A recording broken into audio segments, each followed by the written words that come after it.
All right. Our last speaker for the morning is Michael Van Tiel. Michael has been in museums and heritage places for over 25 years, including the Powerhouse Museum and Historic Houses Trust in Sydney.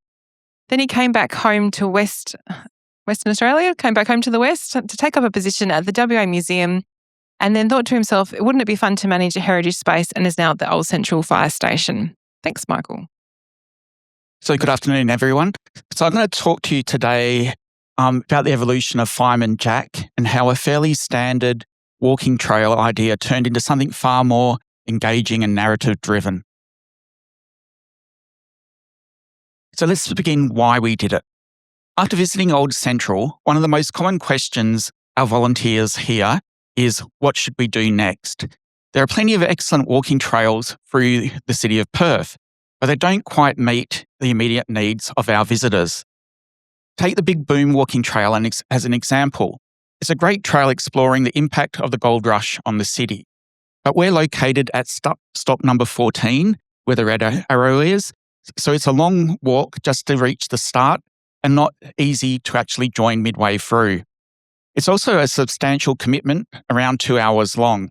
It's something you have to plan around rather than just add on to your visit. And there's also quite a bit of distance between stops. For example, the Perth Mint at where the green arrow is at number 15 is a solid 10-minute walk away or 650 metres. What we needed was something visitors could begin the moment they step out of our front door. It's been decades since the Old Central produced its own walking trail. This one they co-produced with the Post and Telecom Museum. They were located in the former government printing office on the corner of Murray and Pearce Street. Does anyone remember this museum? Only one old person in the room. Yeah, there you go. So the trail invited you to take a walk into the history of historic Murray Street East, and there were 16 buildings crammed into this trail. You can see them all marked here on the obligatory trail map. The Post and Telecom Museum was at stop number 1, and we were further along at stop number 6. You can start at Old Central, and all 16 places were only a few minutes apart from each other. So if you got distracted by a coffee shop, but back then there were no coffee shops around, so you could easily get back onto the trail. So we decided, let's just revamp this classic. So we did what you were supposed to do. We researched, we gathered facts, and we started writing. And it was really, really boring. It quickly became, this building was designed by Michael Kavanagh. This building uses Donnybrook stone. And after the third or fourth time, even we were falling asleep. Perhaps we could save time and just reprint the original trail. Would anyone even notice? And that was our turning point. We realized we just didn't need facts to present. We needed to tell a story. It's in our promotional signage after all. Our places and yours are all about the stories, and apparently we have over 125 years of them. We went back to our original purpose to redefine the why. We weren't just creating a trail, we wanted to showcase the Central Fire Station was at the heart of the community. We asked ourselves, when was the last time all these heritage buildings truly coexisted? And that answer was around 1930. And this photo here was in 1930 as well. And that became our anchor date. We know heritage places are also really about the people. So instead of describing the buildings, we asked ourselves, what if we told the story through the eyes of someone who lived and worked there? Obviously, a firefighter, someone who saw it all. At this point, we hit a really important decision. Do we use a real firefighter? We considered it. Names like Chief Officer Lapsley came up. But there's a trap with real people. You're locked into their truth. You lose flexibility on what you can do. I learned this a long time ago in my early career at the Powerhouse Museum. We had an exhibition on about Leonardo da Vinci and his Codex Leicester. We wanted to bring the gallery to life with a character-led tour, but we didn't want to play Leonardo. We played one of his unknown apprentices. Why? Because when the visitor challenges us with a question, and all we could say is, well, that's how I remember it. Especially now with the age of mobile phones, people want to trap you when you're actually doing your tours. So that freedom is really powerful. So we created a fictional character. We called him Jack. We gave him 30 plus years of service, a life at the station since opening in 1901, and a personality. Think a slightly rambling, reflective great uncle type who never actually got married. The kind who, after a few beers at Christmas, tells stories that are mostly true, slightly exaggerated, and occasionally questionable. And we gave him a simple premise. He's retiring and going for one last stroll through the neighbourhood. That became our narrative device. Then came the other realisation. Jack is also a product of his time. And historically, the firefighters weren't always saints. We came across this 1908 article, which I read last night at the Slam, describing them as frisky firefighters, robust Romeos, and lusty laddermen, which we added on last night. Now, we didn't want to sanitise him, but we also didn't want to glorify that behaviour. So instead, we gave Jack a moral compass, someone who reflects, questions, and occasionally challenges what he sees. So we went back to our research, filtered everything to pre-1930, and started asking what must be included at each stop. Some were easier than others. For example, next door to the old Central Fire Station is Hibernian Hall. Back in the early 1900s, the hall was all about Irish Catholic connections. So what we did, we made Jack Irish Catholic. Making Jack Irish Catholic also made it easier to make connections to many of the other stops, like St. Mary's Cathedral and the Mercedes College. But back to the hall, it was also the location of many social gatherings, including balls. And the Fire Brigade had their ball there in 1903. And it was probably organised by the Social Club Committee. And that's the actual social club from 1903. And then we got a bit lucky. We went down the Trove rabbit hole, like everyone else, and we came across a 1903 article. It described everything in such great detail, including the decorations on the stage for the ball. There were ferns, bamboo, banana leaves, fire gear on display. Then we realised we had this photo in our collection, but it had been mislabelled to a completely different hall. This stop basically ended up writing itself, including the bells that were rigged up in case there was a fire during the ball. But you actually have to read the trail to find out if those bells were used. Other stops weren't so easy. We had places like the Victoria Square cottages and the government stores. And we thought, are these just boring stops? Should we just cut them out completely? We said no, we wanted a challenge. Surely there must be a memory that those places trigger for Jack. And we'll come back to those stops shortly. At this stage, we engaged a writer, basically just to get a fresh perspective on everything. We gave them a simple instructions, build a narrative through Jack's eyes that connect all the sites together. We gave no word limits, no restrictions. We let it grow organically. It was really a collaborative writing process. This is where it started to become fun. We started linking completely unrelated places together. Let's use that government printing office as an example. The State Library has a great set of photos from 1905, including this one of the staff on the binding room floor. As you can see, they're all mainly women. So of course we asked, what if Jack dated one of them, or perhaps all of them? He was a frisky firefighter after all. Suddenly, the printing office is connected to Hibernian Hall with a dance card partner for Jack to the Fire Brigade's ball. Now I'd like to highlight the Parsons brothers, Aubrey and his younger brother, Gordon. They hail from Northern, and in the early 1900s, Aubrey was quite well known in this district for his boxing prowess. You can see him on the screen now when he was actually boxing here in Perth. Now, in 1911, Chief Officer Lapsley came up to Northern and promptly poaches Aubrey to join the Fire Brigade back in Perth. Was it for his firefighting skills, or did Lapsley just want another boxer on his team? We think it's the latter. But all his comrades here in Northern weren't happy to see him go. Now, Aubrey becomes a well-respected firefighter at Central, but his connections to the trail isn't a happy one. Now, this building here is now managed by the National Trust. Over the years, it housed a number of government departments, but at that time, it was the Medical and Health Department. So I'm just going to throw this out to you. What connection might Jack have to this building?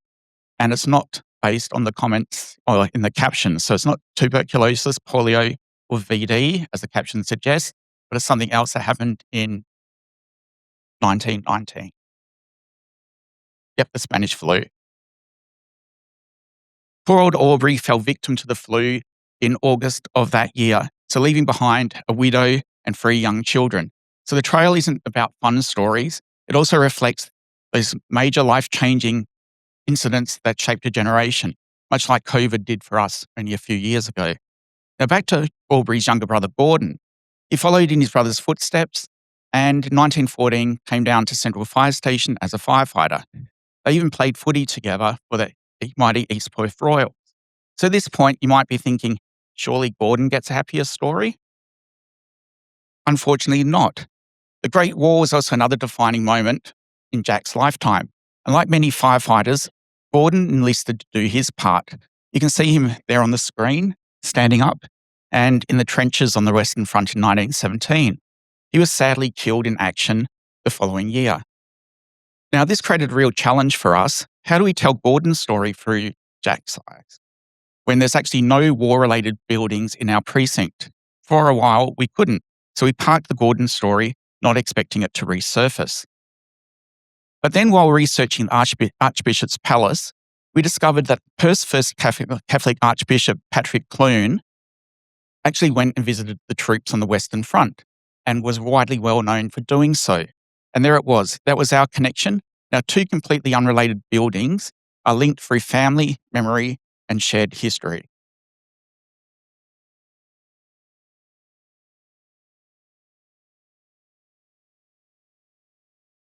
So now just keeping on the theme of death, just for one more moment, this is where we made an unexpected connection to what I thought was another boring stop. This was the Victoria Square cottages. It's not actually the cottages themselves that trigger memory for Jack, it's the corner that they sit on. That's where in 1923, the station mascot Jip met his rather untimely demise. I'd like to now just read a direct quote from the Western Mail, where they actually reported on this news. Jip, a precocious fox terrier, which had been the mascot of the Central Fire Brigade for several years, was killed on Friday. In his usual anxiety to see the brigade smartly off to a call, he was a little bit careless and got under the wheels of the motor as it rounded a turn at Victoria Square. Jip was originally taken to the brigade in a pocket of a fireman's coat and was suckled by a cat.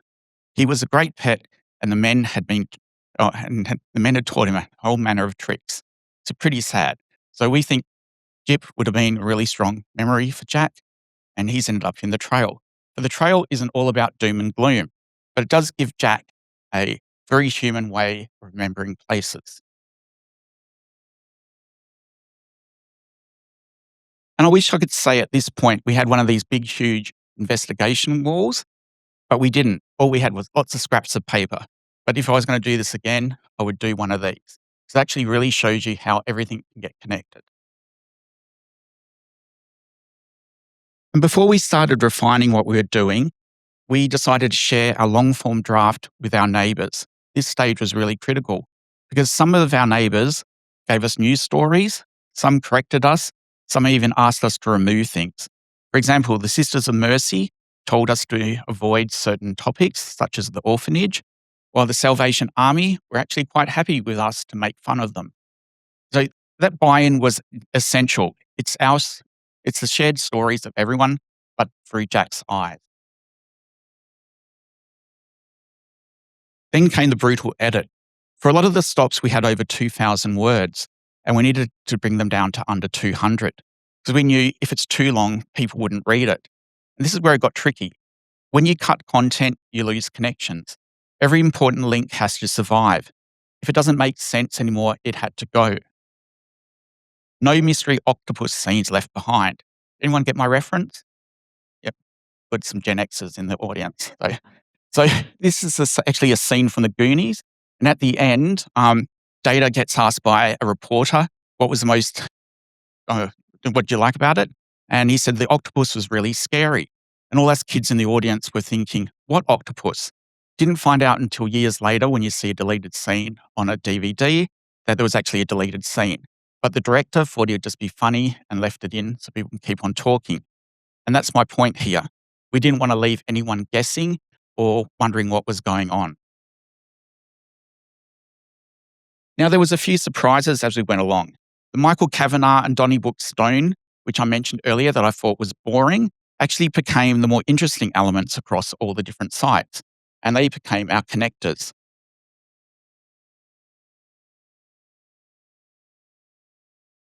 For example, at this stop here, where is actually from the Medical and Health Building, where you see the swan being carved, it links back to St. Mary's Cathedral, where it actually became a scandal in the newspaper, where it was highlighted it took over 2 months for the guys at the cathedral to actually carve the little ornaments on the columns at the cathedral. And I chucked this slide in because I knew there was going to be architects in the audience as well. We also didn't shy away from complexity. We included colonial perspectives, a stolen generation story, and social realities. But we handled them through Jack's voice, not being preachy, just letting the readers reflect. For example, at our boring government stores stop, Jack takes us back to a time before the current building, because we always forget that sometimes before there was something there before that, and when it was the site of the old women's home, and its residents were called inmates. And he doesn't actually pass judgment. Instead, he quietly wonders what it would actually happen to him when he actually turns old. Jack also does a lot of reflection about the future. This allows us to tell the stories of today. For example, Mercedes College is celebrating its 180th anniversary this year, and firefighters are still attending schools to actually talk about fire safety. At the Salvation Army Fortress stop, Jack jokes with a soup kitchen salvo that they should actually cook him a meal when he comes back from a fire, to which the salvo replies, "Who knows, one day we will." And of course, that one day is now. So we got images in our trail of the Salvation Army actually at a fire. Okay, so it's not just about history, it's about our continuing history with the neighbourhood. At this point, we realised we no longer had a simple DL folded brochure. We've actually created a little mini monster or novel. For a bit of nostalgia, we reused the retro map, but instead we made ourselves stop number 1, so where the blue arrow is pointing. As you can see, we now have 20 buildings that existed in 1930. If every stop got 1 page, or 1 or 2 pages, that's a lot of paper. So if we're going to go down this path, we wanted to design something that people would want to keep. So we adapted the writing style so it was also readable without actually having to walk the trail. And we also made it durable with better paper stock so it would last longer. And it was very much image driven because everybody likes a good coffee table book. So also the images didn't actually illustrate, they actually extended the story. So I'm just going to run through a few pages, how they ended up. So here we've got stop number 5. And this is of the St. Mary's Cathedral.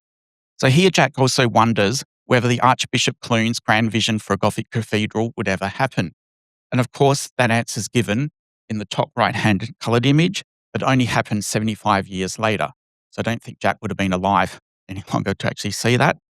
And so we also slipped in some humour with the captions if you've been reading along.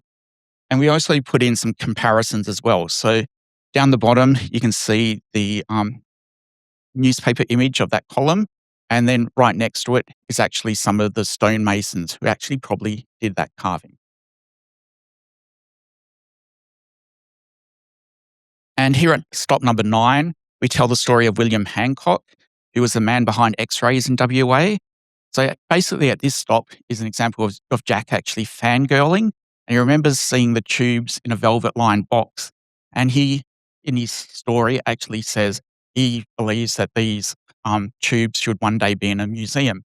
And of course they are. So this is a way of us actually getting people to then go and visit our neighbours because they're actually at the Royal Perth Hospital Museum, which is actually across the road from us. And also allows us to, or through the images, to break the fourth wall. So while the story is actually written through Jack's eyes, all the captions are written through our eyes. So what we've ended up with is a walking trail that feels personal, human, and connected. And also, importantly, it feels memorable. But there's always a bit more. So we partnered with the Boolaloo Heritage Festival team at the City of Perth to bring Fireman Jack onto the Perth Trails app. We're also privileged to have the trail narrated by Mark Gibson from ABC Breakfast Radio. And this is an important tip for everyone. If you're going to look at doing things online, find someone else who's actually got the trail infrastructure. Because in that way, you're not having to worry about managing the app. You're just providing them with the content. So here are my top 5 tips for creating a trail or the character.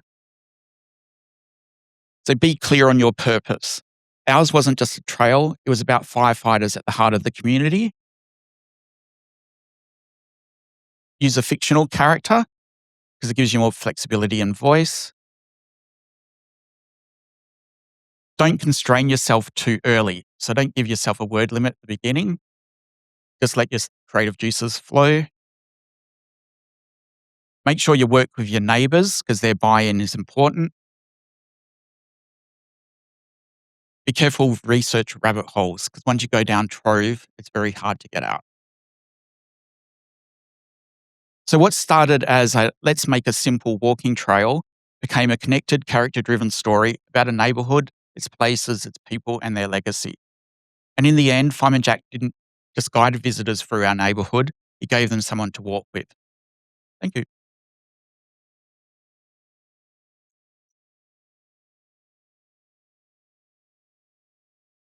Thanks, Michael. Any questions from the floor? We haven't got any online at the moment. Anyone?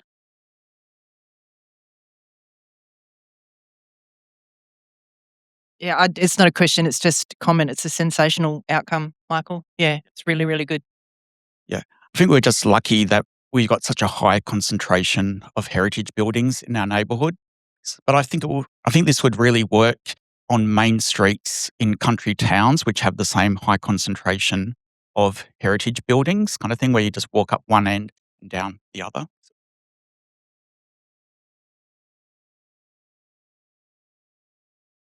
Yeah, Michael, I noticed you mentioned the buildings and Fireman Jack's Yeah. uh, foray into the government printing office to find a date. Yeah. I'm just wondering, did he miss the nurses' quarters over the road? That's where I found my wife. Well, lots of firefighters have married the nurses from across the road. So, and it's like, and the nurses, I'm sure, did a lot of things with the boys at the YAL who could, the Young Australia League, who could actually see across into their balconies as well. Yeah.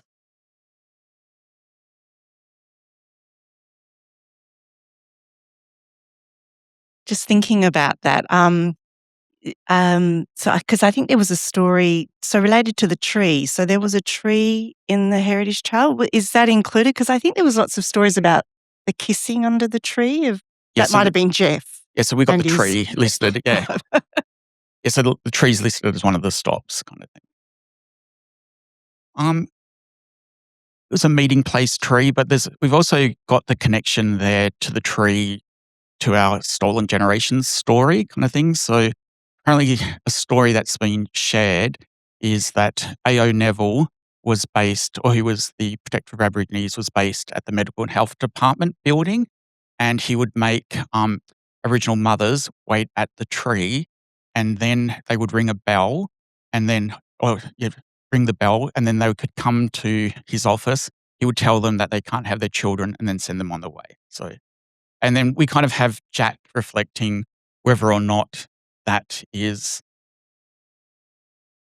something that should be happening, but we know he's probably a product of his time and was supportive of everything. So we don't know whether the firefighters in the balcony across had to make sure they stayed under the tree. We don't know, kind of thing. So that's where we contrast the tree being a spot of, where people met for dates, but everything has a darker story behind it sometimes. So. And also we decided not to put a photo of A.O. Neville in the trail because we didn't want him to be remembered as someone important, kind of thing. So.